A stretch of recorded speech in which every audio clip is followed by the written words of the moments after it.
नमस्कार, नया बिहार 7 में आप सबों का स्वागत है। आपके साथ मैं हूं जफर साजिद। वक्फ संशोधन कानून को लेकर पूरे मुल्क भर के अल्पसंख्यक समुदाय यानी मुस्लिम संगठनों ने शांतिपूर्ण रूप से एक प्रोटेस्ट, एक आंदोलन, एक एहतजाज की शुरुआत कर दी है।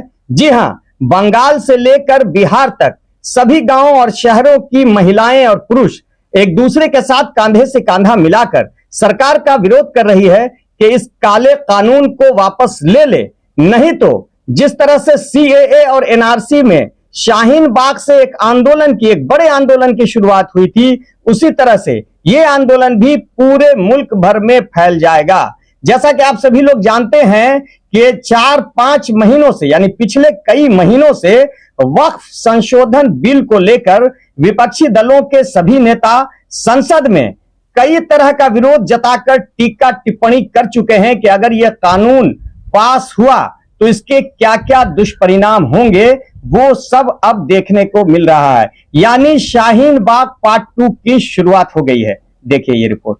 2013 में यूपीए की सरकार ने वक्फ बोर्ड के अधिकार को बढ़ा दिया था, लेकिन अभी केंद्र की मोदी सरकार वक्फ अधिनियम में बड़ा संशोधन करने जा रही है, बल्कि कर चुकी है, जिसमें 40 ऐसे बदलाव के प्रस्ताव को मंजूरी दे दी गई है।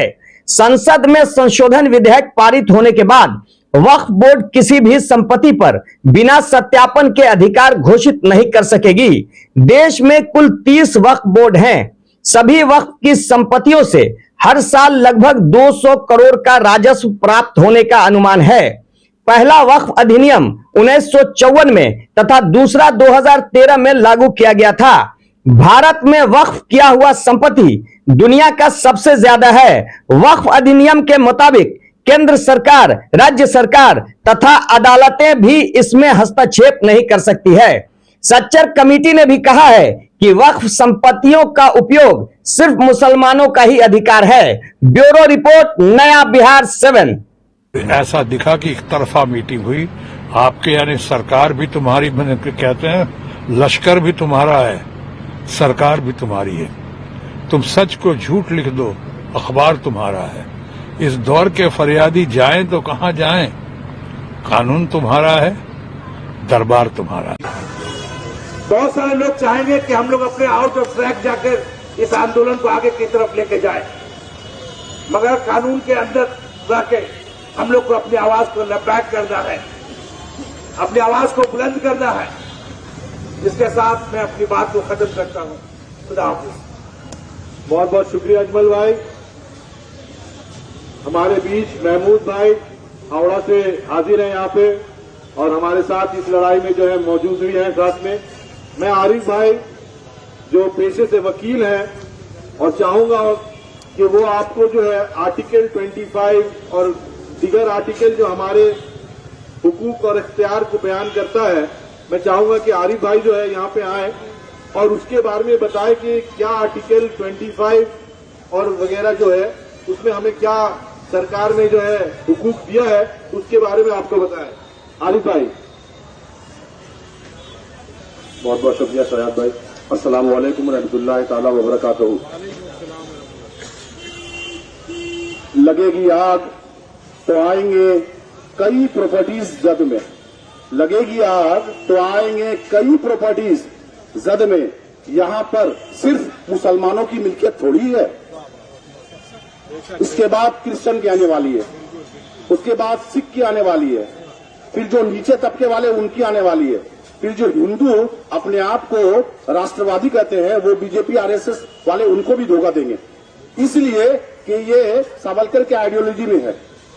देश constitution of India Ambedkar raw की कॉन्स्टिट्यूशन से चलता है, सावरकर की आइडियोलॉजी से नहीं चलता है। यहां पर वक्त अमेंडमेंट बिल, इसमें तरमीमी लाकर, झूठ बोलकर, इसमें दोनों पार्लियामेंट, दोनों सदन में, लोकसभा राज्यसभा में पास करवाकर ये हम लोगों पर थोपा जा रहा है, इसलिए कि मुसलमानों से बीजेपी आरएसएस वालों की दुश्मनी है। ये अभी से नहीं, 100 साल से इन लोग ये काम कर रहे हैं कि मुसलमानों को कैसे सताया जाए, यहां से निकाला जाए, मारा जाए, इन पर जुल्म हो, और इंशाअल्लाह ये मुहिम रुकेगी नहीं। चाहे एक आदमी हो, चाहे कोई भी हो, ये मुहिम नहीं रुकेगी, ये मुहिम नहीं रुकेगी, नहीं रुकेगी, नहीं रुकेगी। और आने वाले दिनों में आपको बता दें कि हावड़ा, कैलकाटा के बेशतर इलाकों में ऐसा प्रोटेस्ट, धरना, मिছিল होगा, हंगर स्ट्राइक होगा। और हम लोग जहां भी देखें, हम लोग आप लोगों के साथ, आप लोग हम लोगों का साथ बने। अगर एक दूसरे का सहारा हम लोग नहीं बनेंगे तो फिर आपको जो बता दें, कॉन्स्टिट्यूशन ऑफ इंडिया में जहां अम्बेडकर राव का जो कानून बना हुआ आर्टिकल 25 से लेकर 28 तक, right to religion of freedom, वो चीज छीन लिया जाएगा। कॉन्स्टिट्यूशन बदल दिया जा रहा है, भारत का संविधान बदलने की तैयारी चल रही है। भारत का पार्लियामेंट उसके दूसरा जगह चला गया ना, तो कॉन्स्टिट्यूशन भी बदलने में देर नहीं लगेगा। सब तैयारी चल रही है, मगर हम लोग सोए रहेंगे तो तैयारी आराम से होगी, हम लोग जगे रहेंगे तो परेशान करते रहेंगे। वक्फ बोर्ड में संशोधन के लिए नया कानून पास हो जाने के बाद बिहार में नीतीश सरकार और उनके सहयोगी पार्टियों का विरोध जताते हुए सभी मुस्लिम संगठनों ने कहा है कि जिस तरह से नीतीश कुमार ने मुसलमानों का साथ नहीं दिया और इस बिल को, इस कानून को पास करवा दिया, उसी तरह आने वाले विधानसभा चुनाव 2025 में सभी मुस्लिम संगठन जदयू और उनके अलायंस यानी उनके सहयोगियों का पूरी तरह से बहिष्कार करेगी और ये आंदोलन बिहार के कोने कोने में, गांव-गांव में फैल जाएगी। सुनिए। वक्फ संशोधन विधेयक 2024-25 ने बिहार के मुख्यमंत्री नीतीश कुमार की परेशानी बढ़ा दी है। संसद के दोनों सदनों से बिल पारित होने के बाद एक मुस्लिम नेताओं के इस्तीफे की झड़ी लग गई। पार्टी के कई पुराने नेताओं ने नीतीश का साथ छोड़ दिया और कहा कि मुख्यमंत्री ने सबका भरोसा तोड़ा है। केंद्र सरकार के खिलाफ संविधान बचाओ, लोकतंत्र बचाओ, देश बचाओ अभियान के तहत और सभी तंजीम, चाहे वो किसी भी धर्म के हों, जो गंगा जमुना तहजीब पर यकीन रखती है, वो सब इस काले कानून के खिलाफ, वक्फ जो कानून बना है 2024 के खिलाफ सड़कों पर है और सरकार, केंद्र सरकार तक अपनी आवाज पहुंचाने का काम कर रही है। ये देश में हम लोग अमन और शांति से रहने वाले लोग, उसको तोड़ने का काम जो केंद्र सरकार कर रही है, आपसी सौहार्द को बिगाड़ने का काम कर रही है, किसी विशेष समुदाय को टारगेट किया जा रहा है, इसको हम लोग बर्दाश्त नहीं करेंगे। ये संविधान हमारा अधिकार देता है। अगर केंद्र सरकार इस काले कानून को वापस नहीं लेगी, आज विरोध प्रदर्शन हुआ और बहुत सारा चरणबद्ध आंदोलन चलता रहा। बहुत सारी इसमें पॉइंट्स है जिसको आपको तफसील में बहुत समय लगेगा, आपको चैनल में चल भी नहीं पाएगा। हमारे शरीयत का मामला है, हमारे पूर्वजों की संपत्ति सरकार हड़पना चाहती है, मोटा मोटी बात ये समझ लीजिए। और हमारे शरीयत में कोई हस्तक्षेप करेगा तो हम लोग बर्दाश्त नहीं करेंगे। जो भी अमन पसंद लोग होंगे, जो संविधान के मानने वाले लोग होंगे, वो कभी नहीं पसंद करेंगे। और आज अल्पसंख्यकों को टारगेट किया गया है, कल अति पिछड़ा और महादलितों को इशारा किया जाए। ऐसे सारे लोग इस जुलूस का हिस्सा है। मैं सबों का धन्यवाद।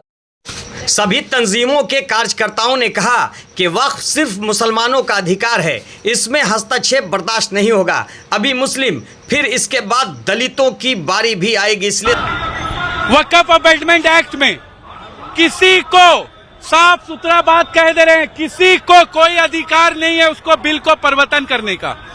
पहली बात, मुस्लिम पर्सनल लॉ बोर्ड वक्फ अमेंडमेंट एक्ट है क्या?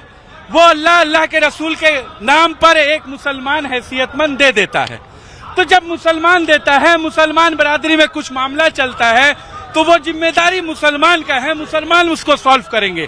आप तो मुसलमान नहीं है। ये सही कर रहा है अमित शाह लोग, क्या कर रहा है, बहुत सारा घर बना लिया है, ये सब बात नहीं है। अभी कुछ ही दिन में क्या होगा, मुसलमान लोग को जमीन छीना जाएगा, कब्रिस्तान में जाने से, दफनाने से मना किया जाएगा, बोलेगा ले जाओ यहाँ से, जलाओ। ये वक्त का जमीन अब गवर्नमेंट का है, सेंट्रल गवर्नमेंट का है। राइट टू प्रैक्टिस रिलीजन में इंटरफेरेंस है, यह संवैधानिक है, संविधान का गला घोटा जा रहा है मोदी सरकार द्वारा। तो हम चाहते हैं कि फौरी तौर वक्फ बोर्ड, आप लोग बार बार कहते हैं ना, ऐसा नहीं है, ऐसा ही है। सेक्शन 40 में किसी भी जमीन को आप वक्फ प्रॉपर्टी डिक्लेयर कर देता था, वो प्रॉपर्टी को हमने हटा दिया है। वो कोई भी जमीन को वक्फ प्रॉपर्टी डिक्लेयर करके फिर किसी गरीब के लिए नहीं करना है। वो लोग, मैं डायरेक्ट चैलेंज कर रहा हूं भारत के प्रधानमंत्री को कि आप, मेरा सवाल आपसे है, आप जब अमेंडमेंट ये ला चुके हैं, कानून बना चुके, तो क्या संभल की मस्जिद वक्फ की प्रॉपर्टी रहेगी? जेडीयू की नीतीश कुमार हो, चिराग पासवान हो, जयंत चौधरी हो, मांझी साहब हो, या फिर कुमारस्वामी हो, तो इनकी सपोर्ट से बीजेपी ने एक काले कानून को बनाया है। और ये इस बात को बताता है कि मुसलमानों पर बीजेपी उनको शक की निगाहों से देखती है, और इसलिए देखती है क्योंकि हिंदू धर्म के एंडोमेंट बोर्ड में, जैन धर्म के एंडोमेंट बोर्ड में, सिख धर्म के एंडोमेंट बोर्ड में यहां पर सिर्फ उन्हीं के मजहब का मानने वाला उसका मेंबर बन सकता है। इन धर्म के बोर्डों में लिमिटेशन एक्ट अप्लाई नहीं होता। इन धर्मों में बाय यूसेज वो उस धर्म की प्रॉपर्टी बन सकती है, और इन धर्म के बोर्डों में दूसरे धर्म के मानने वाला भी उनको अपनी प्रॉपर्टी दे सकता है। ये तमाम चीजें इस अमेंडमेंट बिल के जरिए नरेंद्र मोदी की सरकार ने मुसलमानों के इस धर्म के बोर्ड से छीन ली है। हम हमारे इस देश के हिंदू भाइयों को बताना चाहेंगे, सिख भाइयों को बताना चाहेंगे और हमारे जैन भाइयों को बताना चाहेंगे कि जब आप अपने धर्म के बोर्ड में सिर्फ अपने ही धर्म के मानने वालों को मेंबर बना सकते हैं और दूसरे धर्म का नहीं बन सकता है, तो कैसे मुस्लिम धर्म का ये वक्फ बोर्ड, जो एक प्योर रिलीजियस इंस्टीट्यूशन है वक्फ बोर्ड, उसमें कैसे मोदी सरकार दूसरे धर्म के लोगों को मैंडेटरी 2 लोगों को बनाने का एक प्रोविजन रखती है। और जब आपके पास लिमिटेशन एक्ट अप्लाई नहीं होता है, जिसके जरिए से अगर हिंदू एंडोमेंट बोर्ड की प्रॉपर्टी पर, जैन धर्म की प्रॉपर्टी के ऊपर, गुरुद्वारा प्रबंधक कमेटी की प्रॉपर्टी के ऊपर अगर कोई नाजायज कब्जा करता है तो उसको आप कभी भी निकाल सकते हैं। वो मुस्लिम धर्म के एंडोमेंट बोर्ड पर लिमिटेशन एक्ट अप्लाई करके नरेंद्र मोदी की सरकार एंक्रोचर को मालिक बनाना चाह रही है एडवर्स पोजेशन की बुनियाद पर। और फिर आर्टिकल 26 के तहत हर रिलीजियस डिनोमिनेशन को अपने रिलीजियस चैरिटेबल ऑर्गेनाइजेशन बनाने का इख्तियार मिलता है, उसको एडमिनिस्टर करने का इख्तियार मिलता है और मूवेबल और इमूवेबल प्रॉपर्टीज को हासिल करने का इख्तियार मिलता है। ये मुसलमानों से छीना जा रहा है। और आपको मैं बार बार समझा रहा हूं कि इस मुस्लिम धर्म के इस बोर्ड में जो अमेंडमेंट्स नरेंद्र मोदी की सरकार ने और चंद्रबाबू नायडू, नीतीश कुमार, चिराग पासवान, जयंत चौधरी, मांझी साहब ने और कुमारस्वामी ने किया है, उसमें सेक्शन 3D आप पढ़िए। सेक्शन 3D को जब पार्लियामेंट में ये बिल डिबेट हो रहा था, उसको बुजदिली से अमेंडमेंट को पेश किया गया। और अमेंडमेंट क्या बोलता है कि जो भी मस्जिद, दरगाह, खानखा, आशुरखाने, इमाम बाड़े लॉजिकल ऑफ इंडिया रहेंगे, अब ये बिल होने के बाद उनका रजिस्टर एज ए वक्फ प्रॉपर्टी नहीं। अब आप मेरे को बताइए, सच्चर कमेटी में 180 प्रॉपर्टीज जो सच्चर कमेटी ने, आप उसके लास्ट पेजेस देखिए, आखिरी के 8-10 पेजेस में 180 प्रॉपर्टी सच्चर कमेटी ने कहा कि एएसआई के इलीगल ऑक्यूपेशन में है। इस सेक्शन 3D के तहत हम उस 180 प्रॉपर्टीज को खो देंगे, जिसमें मस्जिद, खानखाएं भी हैं, कब्रिस्तान भी है, दरगाहें भी हैं, सब है। अब इसका इफेक्ट ये भी होगा कि संभल की वक्फ की प्रॉपर्टी नहीं रहेगी। मैं डायरेक्ट चैलेंज कर रहा हूं भारत के प्रधानमंत्री को कि आप, मेरा सवाल आपसे है, आप जब अमेंडमेंट ये ला चुके हैं, कानून बना चुके, तो क्या संभल की मस्जिद वक्फ की प्रॉपर्टी रहेगी?